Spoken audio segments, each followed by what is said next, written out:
Traditional system of library stock verification, অর্থাৎ গ্রন্থাগারে গ্রন্থ সম্পদের অস্তিত্ব পরীক্ষার প্রচলিত পদ্ধতিগুলি কি কি?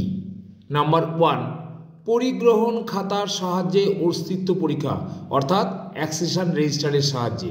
2 নম্বর, পরিগ্রহণ নাম্বার সহ পৃথক খাতার সাহায্যে, অর্থাৎ অ্যাকশন নাম্বার অন্য খাতায় কপি করে তার মাধ্যমে পরীক্ষা করা। 3 নম্বর, ক্রমিক জমার সংখ্যা সম্বলিত পৃথক কাগজের সাহায্যে।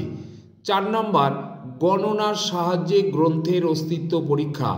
5 নম্বর, ঘর কাটা তাক তালিকা অর্থাৎ সেলফ লিস্ট সাহায্যে অস্তিত্ব পরীক্ষা। 6 নম্বর, ঘর না কাটা তাক তালিকার সাহায্যে অস্তিত্ব পরীক্ষা। 7 নম্বর, অস্তিত্ব পরীক্ষা ও বিন্যাস সংস্কার সম্বলিত পদ্ধতি। 8 নম্বর, কম্পিউটারের সাহায্যে গ্রন্থসমূহের অস্তিত্ব পরীক্ষা। 9 নম্বর, নমুনা হিসাবে আংশিক পরীক্ষা। 10 নম্বর, নকল গ্রন্থপত্রের সাহায্যে। Thank you.